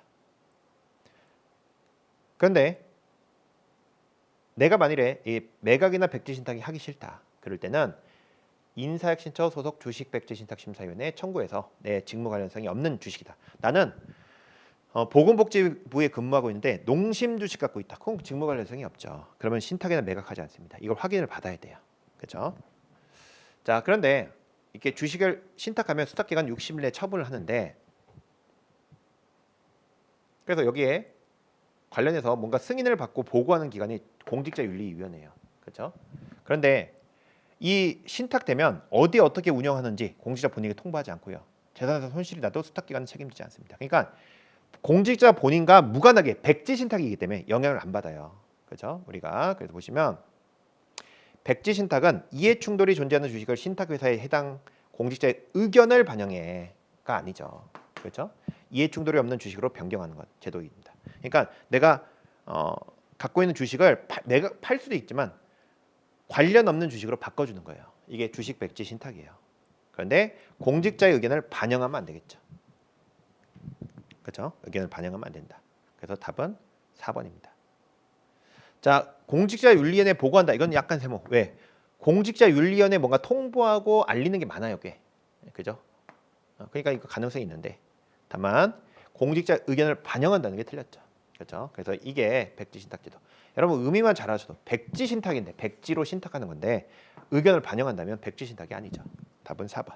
그래서 이 문제도 뭐 문제 자체가 부분 이게 맞나 이럴 수 있지만 그렇죠? 공직자윤리법에 규정돼 있다는 건 알지만 이해충돌 방지법에도 있는 거 아니야? 뭐 이렇게 생각이 들 수 있다는 거예요. 근데 규정되어 있지 않습니다, 실제로. 그럼 그 공직자 윤리법에 있다는 건 알지만 이해충돌 방지법에도 있는 거 아니야? 이런 생각이 들 수 있어요. 이런 것들이 다. 근데 4번이 명확히 틀린 게 있죠. 자, 행정학은 그런 거예요. 명확하게 내가 탁탁탁 다 나오면 좋지만 사실 애매해요. 하지만 틀린 게 명확하게 있는 겁니다. 답은 4번. 자, 보시고요.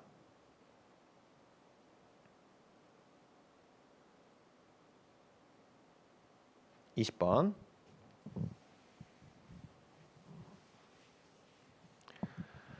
자, 공직자윤리법상 재산 등록에 대한 내용으로 옳은 것만은 돼 있습니다. 자, 재산 등록에 대한 사항인데요. 자, 등록해야 할 재산이 국채, 공채, 회사채인 경우 그러니까 내가 재산으로 채권을 갖고 있는 거예요. 그럴 때는 액면가로 등록하도록 돼 있습니다. 자, 이런 것들도 이제 모르는 거죠. 이런 건 안 배우니까 우리가. 그렇죠? 그래서 일단은 공직자윤리법에 등록할 재산의 종류별 가액 산정 방법, 표시 방법은 일단 국채 등은 채권 등은 액면가로 하는 거예요. 액면가로. 액면가라는 건 뭐냐면 현재 시세가 아니에요. 시세. 그러니까 채권이 뭐 판매되는 내가 여기에 1천만 원짜리 채권해서 발행된 거죠. 이렇게 1천만 원짜리 채권 발행되면 내가 이걸 갖고 있는 거예요. 그럼 난 1,000만 원짜리 채권을 갖고 있고 나중에 국가에 반환하면 1,000만 원 돌려받는 거죠. 이게 액면가예요. 그런데 이 채권을 내가 다른 사람에 팔 수가 있단 말이에요. 실제로. 너 사갈래? 내가 900만 원에 팔게. 그래서 나는 실제 900만 원에 거래가 되고 있어요. 예를 들면. 그럼 나는 실제 900만 원에 거래되고 있으니까 내 재산은 900만 원이다. 이렇게 하지 말고 이 채권에 기록된 그 가격이 나의 재산이 되는 겁니다. 그래서 아무리 시중에서 900만 원에 거래되고 있더라도 채권에 1천만 원 기록돼 있으면 나의 재산은 1천만 원으로 기록을 해야 돼요. 등록을 해야 하는 겁니다. 그래서 어떻게 한다? 액면가란 건 이 채권에 기록된 그 가격을 얘기하는 겁니다. 뭐 당연하겠죠. 그래서 등록할 재산은 액면가로 등록한다. 이건데 이런 것들은 잘 모를 수 있어요. 자, 2번 혼인한 직계비속인 여성이 소유한 재산은 재산 등록 의무자가 등록할 재산에 포함된다 되어 있는데요. 우리 배웠죠. 본인의 직계 존비속 재산 등록하는데 다만 혼인한 직계비속인 여성과 나의 외가 쪽은 제외하고 있어요. 그러니까 결혼한 딸, 그렇죠. 결혼한 딸은 재산 등록 안 하죠. 그래서 뭐 이건 배웠던 거니까. 그래서 포함한다. 여기도 포함한다. 돼 있죠. 틀렸고요. 자, 공직자는 등록 의무자가 된 날부터 3개월이 되는 날이 속하는 달의 말일까지 재산 등록을 하는 게 아니라 2개월. 그래서 실제로 재산 등록은 등록 의무자가 되면 그때부터 2개월이 되는 날. 내가 만일 4월 5일에 등록 의무자가 되면 등록 의무자 뭐야? 사급. 그러니까 승진한 거죠, 내가. 그러면 승진하면 4월 4급으로 승진하게 되면 4월 5에서 6월 5일인데 그럼 2개월이죠. 2개월이 되는 달의 말일 6월 말. 그렇죠? 그래서 된 날부터 2개월이 되는 날이 속한 달의 말일까지 등록하도록 되어 있습니다. 자, 이거는 등록 기간 처음 등록할 때도 이러고요. 그다음에 등록한 내용을 변경할 때도 실제로 그렇죠? 이루어지는데 이게 퇴직자의 어떤 신고도 2개월에 속하는 달의 말일까지입니다. 이거는 나중에 한번 보시고 일단 이걸 기억하시면 되죠. 자, 그래서 3개월이 되는 날이 아니라 2개월. 여기도 숫자. 그렇죠? 자, 교육 공무원 중 대학교 학장은 재산 등록 의무자가 아니다 되어 있습니다. 제가 항상 말씀드리지만 자, 등록 쪽이 더 많아요, 사람이. 그래서 대학교 학장은 포함하고 여기 대학교 학장을 제외하죠. 여기가 더 사람이 많은 거니까 포함이 되고 여기는 점점 제외됩니다. 그러니까 외울 때 포함되는 건 등록, 제외되는 건 공개. 그죠? 교육감, 교육장 둘 다 되지만 여기는 교육감은 되죠. 교육장 빠지죠. 뭔가 제외되는 게 공개, 포함되는 게 등록. 그래서 대학교 학장은 재산 등록 의무자이다. 그죠? 그래서 답은 1번인데요. 이런 것들도 1번, 2번, 3번, 4번이 좀 헷갈릴 수 있어요. 그죠? 2번은 알고 뭐 4번도 알 수 있지만 3번, 1번 잘 모르면 헷갈릴 수 있는 거죠. 그죠? 네. 2개월이 되는 날이 속하는 우리가 이제 이거 퇴직 공직자, 그러니까 등록 의무자에 따라 퇴직하면 그때도 2개월이 되는 날, 퇴직한 날로부터 2개월 날이 되는 달의 말일까지 이건 배우거든요. 그렇죠? 그래서 그거랑 비슷하게 생각하면 숫자 2개월. 자, 아무튼 1번 보시고요. 이것도 명확히 하면 또 답이 애매하게 이제 고민되는 거죠. 고민되는 거죠. 자, 이런 것들. 이런 것들이 오히려 어려워요. 그러니까 새로운 어떤 뭐 아까 켈리의 팔로우십 이런 것들은 그걸 몰라도 답을 구할 수 있는데 이런 것들은 답이 몇 번인가 고민이 될 수 있는 겁니다. 그렇죠? 자, 21번.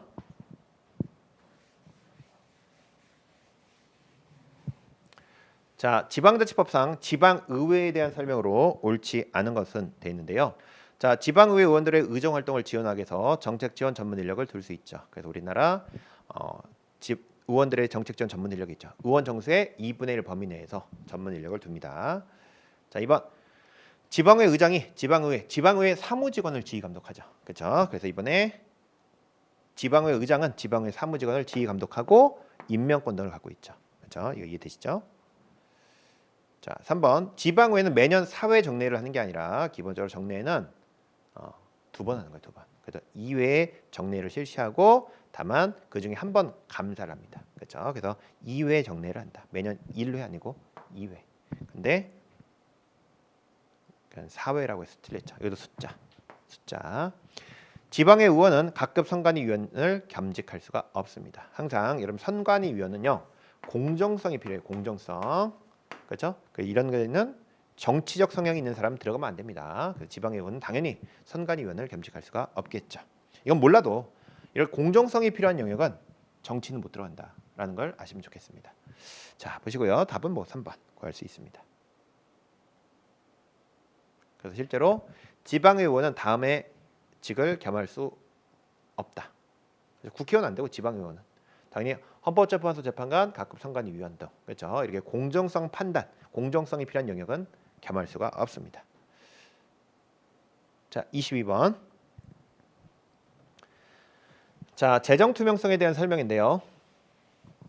1번. 재정 투명성이란 재정에 관한 정보를 체계적으로 적시해 공개하는 것을 의미합니다. 국가의 어떤 재정 상황을 알리는 거죠.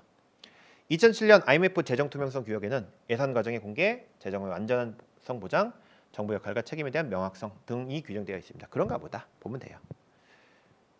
자, 근데 3번도 이것도 자체는 생소하지만 3번 국가재정법에서는 공공 부분을 제외한 일반 정부의 재정 통계를 매년 1회 이상 투명하게 공표하도록 규정하고 있다. 이건 우리가 모르죠. 하지만 공공 부분을 제외했다. 지금 이거 많이 나오죠, 지금. 그렇죠? 그런데 우리가 정부 업무 평가 기본법도 보면 정부 외에도 공공 부분을 포함하죠. 그렇죠? 오늘날은 국가의 어떤 돈의 영역에 공공 부분의 영역까지 같이 많이 봅니다. 그렇죠? 그래서 공공 부분을 제외한 이 표현이 딱 느껴지셔야 돼요. 그렇죠? 그러니까 생소한 건 많지만 오답 포인트가 너무 명확하게 나오는 지문들이 많다. 특히 아예 생소한 것들은 딱 명확하게 이거 제외한다, 포함한다 이런 식으로 내고 있죠, 또. 그렇죠? 그래서 실제로 국가재정법에서 자, 재정 정보를 공표하는데 일반 정부 및 공공 정부의 재정 통계를 공표하는 겁니다. 매년 1회 이상 공공 부분 돼 있죠. 4번 국가재정법은 예산기금의 불법 지출에 대한 국민감시 규정을 두고 있다. 그런가 보다 보면 돼요, 이런 것들은. 근데 여기서 그러니까 이거는 지식이잖아요. 예산기금의 불법 지출에 대한 국민감시 그럴 가능성이 있겠죠. 그런가 보다. 근데 공공 부분을 제외한다. 이거는 표현 문구잖아, 문구. 그렇죠? 이런 걸로 이제 오답 만드는 거예요. 지식을 묻는 게 아니라 이런 표현과 문구를 가지고 오답 만드는 겁니다. 수직, 수평, 제외한다, 포함한다, 제외, 포함 이런 식으로. 답은 3번. 그죠? 저도 마찬가지입니다. 이런 걸 국가재정법 이런 거 다 외울 수는 없잖아요. 그죠? 근데 저도 이 문제 보고 공공부 제외한 거 아닐 것 같은데 이렇게 생각하는 겁니다. 그죠? 이런 식으로 포인트 있는 단어들.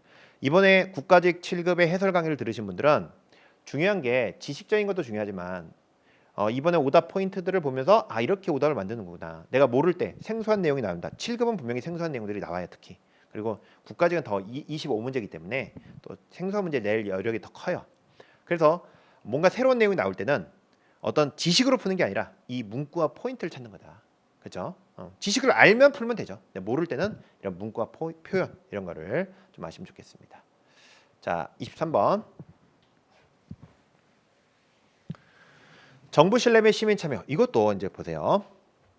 정부를 신뢰하고 이제 참여해야 되는 얘기인데 도덕성 확보, 정책 내용의 일관성 유지, 정부 역량은 모두 정부 신뢰의 구성인자이다. 뭐 이거는 좋은 말이잖아요. 뭐 모두 뭐 예외가 있냐? 도덕성 확보, 내용의 일관성, 역량 뭐 다 포함되겠죠. 이건 당연히. 자, 그런데 니은에서 오답 포인트가 있어요. 뭐냐면 정부와 시민 간의 신뢰 유형 중 신뢰 유형이 있다는 거잖아요. 그럼 신탁적 신뢰가 대칭적, 신탁적 신뢰. 그러니까 유형이 뭔가 있다는 거 아닙니까? 신뢰에. 그러니까 신탁적 신뢰 말고도 뭐가 있다는 거 아닙니까? 이게 대칭적이다. 이게 딱 오답 포인트가 있는 거예요. 그죠? 그러면 이름을 뭔가 바꾸겠지. 유형이 있을 테니까. 이건 1유형이면 다른 유형이 있겠고. 대칭이냐 비대칭이냐. 이런 것들이 딱 오답 포인트죠. 몰라도 뭔가 틀릴 가능성이 있는 문장이죠. 그렇죠? 그래서 자, 신탁적 신뢰는 우리가 신탁한다, 믿고 맡긴다. 그래서 주인 대리인 관계에서 주로 생깁니다. 주인이 대리인을 일을 믿고 맡길 때 생긴 신뢰예요. 다만 믿고 맡길 뿐이지 대리인을 믿고 맡기지만 사실 대리인이 도덕적인 일을 볼 수도 있죠. 그죠? 그래서 비대칭적 관계 형성됩니다. 결국은 주인이 믿고 맡길 뿐이지 대리인이 속이면 어쩔 수 없는 거예요. 이런 게 신탁적 신뢰입니다. 그래서 대칭이 아니라 비대칭적이고, 상호적 신뢰가 반복적으로 교류하는 관계 속에서 쌍방향적이고 대칭적 관계 생긴 신뢰예요. 서로 믿고 맡기는 게 아니라 서로 알고 서로 계속 교류하면서 그 내용을 잘 알고 서로 간에, 그죠? 교류하면서 서로 개입하면서 서로 믿고 가는 신뢰입니다. 이게 대칭적 신뢰예요. 그래서 사실 상호적 신뢰가 대칭적 관계고 신탁적 신뢰는 비대칭적 관계입니다. 그럼 몰라도 근데 유형 이거 사실 이렇게 쓰면 어려워요. 신탁적 신뢰는 대칭적 관계다. 근데 정부와 시민 간의 신뢰 유형 중 이걸 썼단 말이에요. 그럼 뭐가 있다는 거예요. 좀 다른 게 있다는 거예요. 그 대칭적이냐. 이런 게 오답 포인트니까 뭔가 오답될 가능성이 크죠. 이런 것들은. 자, 시민들이 기피하는 시설의 건설 추진 여부에 대한 공론조사. 그러니까 뭔가 조사를 한 거죠. 시민 대표단을 구성해서 그들에게 토론시키는 겁니다. 그럼 뭐요? 심사숙고는 수기민주주의의 사례가 될 수 있겠죠. 그렇죠. 그래서 니은이 딱 오답 포인트가 딱 있는 거고 니은을 빼는 겁니다. 그렇죠. 그래서 2번 보면 되겠죠. 이런 것들도 이렇게 신탁적 신뢰, 상호적 신뢰 이런 것까지 공부할 수는 없어요. 우리가. 그러나 포인트에서 뭔가 오답될 가능성이 좀 있다라는 거를 알고 니은을 제거하고 기억과 디귿은 일반적 얘기니까 당연한 얘기 아닙니까? 이런 것들은 답을 선택할 수 있겠죠. 그러니까 이번 시험은 뭔가 생소한 내용이 있어요. 그런데 오답에 뭔가 얘네가 오답될 문장들이 있는 것 같은 게 보이는 게 많았습니다. 그런 것들을 좀 판단을 잘 하셔야지. 근데 이번에 풀 때는 불안하고 풀 때는 정확하지 않은데 막상 답을 고르면 맞은 게 꽤 있다. 이런 것들을 생각하시면 되겠고, 그러나 난이도가 낮은 시험은 아니었어요. 이제 이제까지 시험 중에 쉽다는 건 뭐냐면 이제까지 우리가 공부했던 내용으로 명확하게 탁탁탁 고를 수 있게 나와야지 쉬운 건데 지금 뭐요? 오답될 가능성이 있는 것 같은데 명확하진 않아. 이런 게 좀 문제가 많았기 때문에, 그죠? 문제 난이도가 꽤 높았던 문제입니다. 너무나 행정학 점수가 혹시 안 나왔다 한들 그걸로 낙담하지 마시고요. 왜냐면 이게 점수대가 낮을 가능성이 좀 커요. 이런 문제가 나오면. 근데 대신에 이런 포인트를 알고 있는 분들은 굉장히 시험 볼 때 생각보다 점수가 좀 잘 나왔을 이런 것들 시험이었다 보시면 되겠습니다. 자, 24번 지방 재정에 대한 얘기인데요.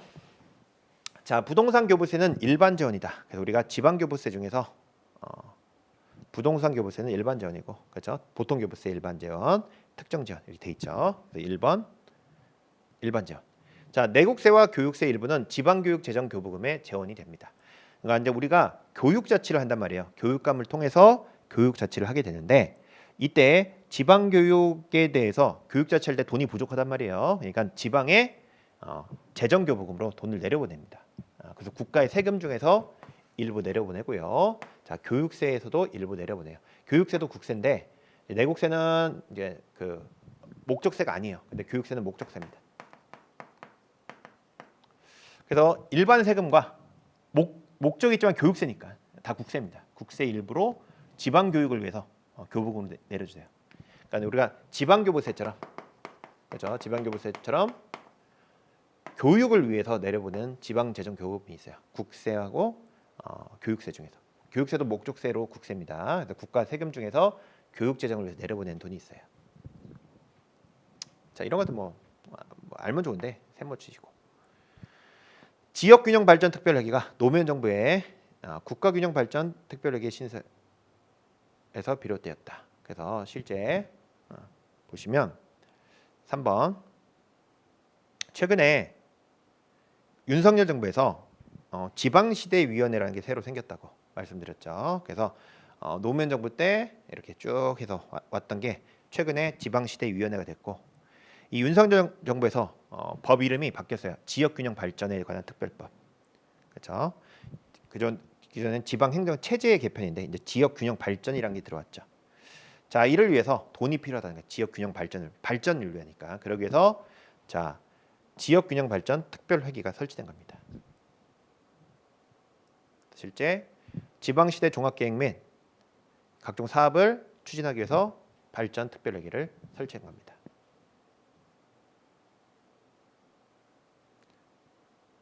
이 지역균형발전특별회계는 그래서 노무현 정부에서 이제 국가균형발전특별회계의 신설에서 비롯된 겁니다. 근데 얘도 잘 모르죠, 사실. 그래서 여기도 정부가 바뀌었을 가능성이 있으니까 이것도 좀 세모치시고. 4번 지역상생발전기금은 지역이 서로 상생, 같이 발전한다. 지방소비세 도입 과정에서 광역자치단체와 기초단체 간 세수입 배분의 불균형을 해소하기 위해서 위한 것이다. 지역상생발전기금. 광역이 기초와 세수입 배분의 불균형을 해소하기 위한 것이 아니라, 자, 수도권에 지방 소비세가 많단 말이에요. 비수도권보다 수도권에서 뭐 소비하는 게 많겠죠. 그래서 지방 소비세가 수도권에 많아요, 액수가. 그래서 비수도권보다. 그래서 수도권에서 거둔 지방 소비세 일부를 비수도권으로 보내주는 게 이게 지역상생발전기금이에요. 그러니까 지역상생발전기금은 수도권이 발전돼 있다 보니까 비수도권도 발전하기 위해서 지방소비세 일부를 보내주는 겁니다. 지역상생발전기금. 그래서 광역이 기초해 주는 게 아니라, 그렇죠? 근데 광역이 기초해 주면 그건 우리가 이제 조정교부금 뭐 이런 느낌이 있죠, 그렇죠? 그런 거 아니고 지역상생발전기금은 수도권과 비수도권의 세수입 배분의 불균형을 해소하는 겁니다. 4번인데요. 사실 이 보기는 그렇죠? 좀 어려워요. 이거는 24번 좀 어렵고, 다만 광역과 기초단체는 조정교부금 내용인데 뭐 이렇게 생각하시고 이제 내용상 지역 대등한 지역들이 상호 발전한다. 그게 이제 광역과 기초냐?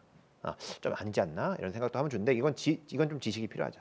그러니까 이런 문제들은 3번도 딱 정부 틀렸을 가능성도 있고 하니까 이건 좀 어렵습니다.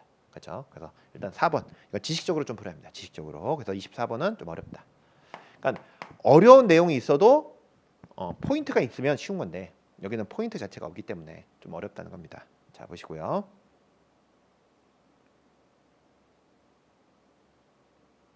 25번. 자, 정보기술의 활용을 위해 통해 업무 처리의 절차를 근본적으로 개선한다.